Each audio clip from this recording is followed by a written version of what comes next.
I'm gonna now dip the tip of my brush into the primer. And I want you to notice how much I put on there, okay? Ready? Mm-hmm.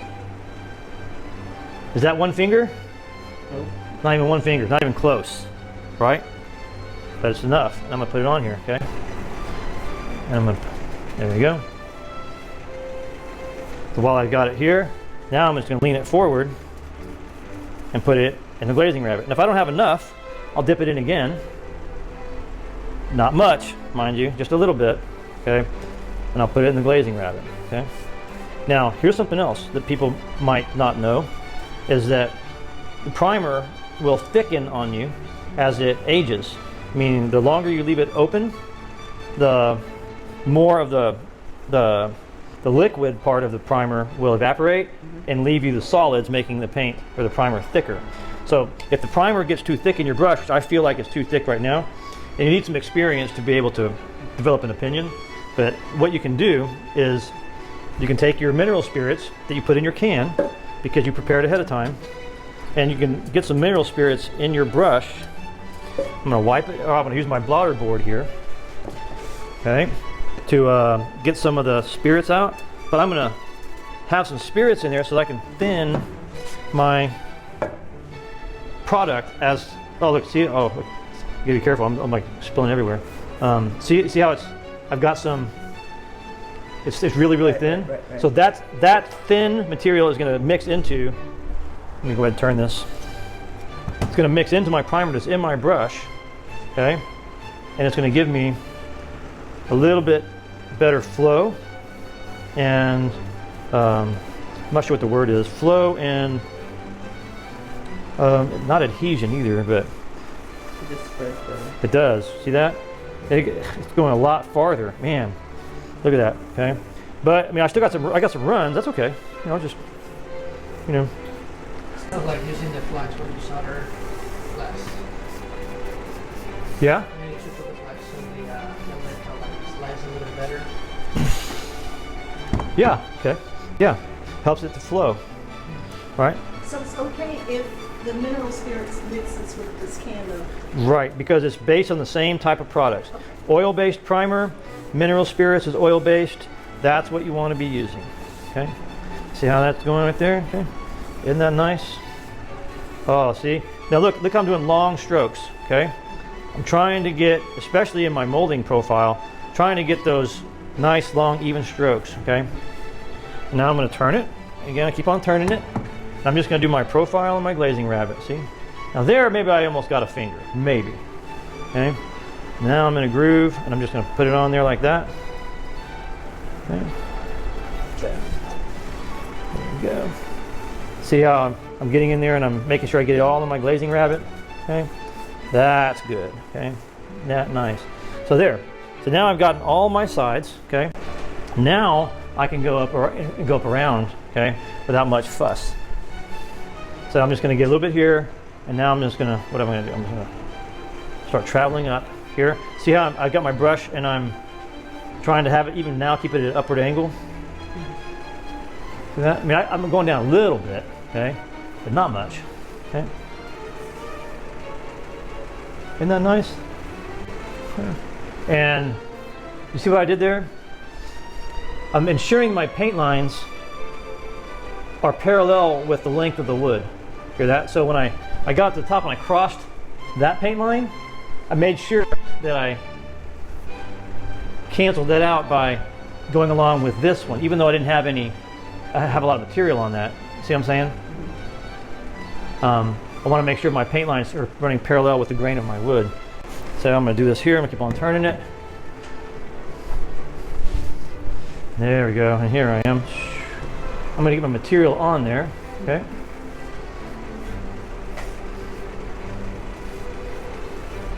Isn't that nice?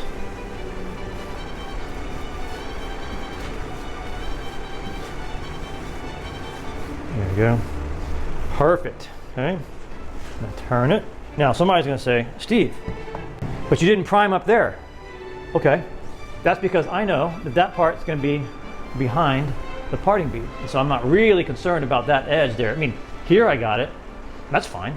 There I didn't, but I know that my parting bead is going to cover all of that.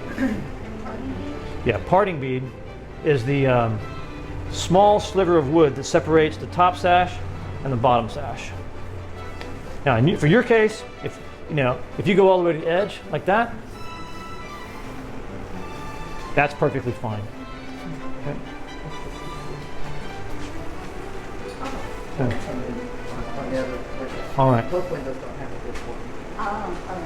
All right. Oops, hold on. Okay. What did I do? I forgot to turn my sash over. Okay, there we go. So there we go. So now I'm just going to finish it up here.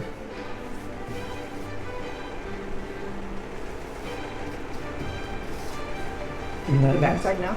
Yeah, and then I'll flip it around and do the back side same way. Okay. Is that this dry? Yeah, it's already drying actually. So, okay. So look. So say I'm going to walk away for a while. I can put my brush in my can like that, and what that also does is it keeps it fresh. Okay.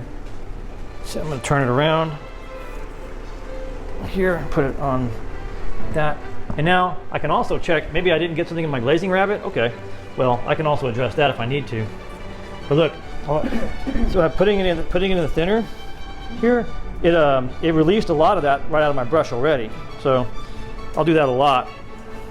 Okay, then I'm gonna take it over, put on my blotting board here, get a little bit of that excess out.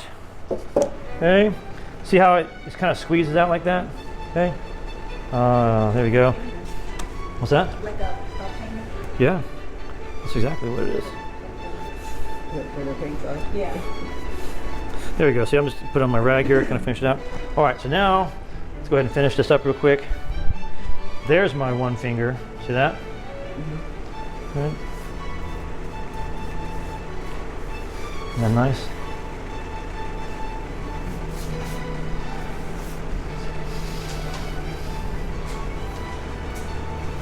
Oh yeah, see that? Boom. See these nice long strokes? That's good. And then, see, put some on there like that.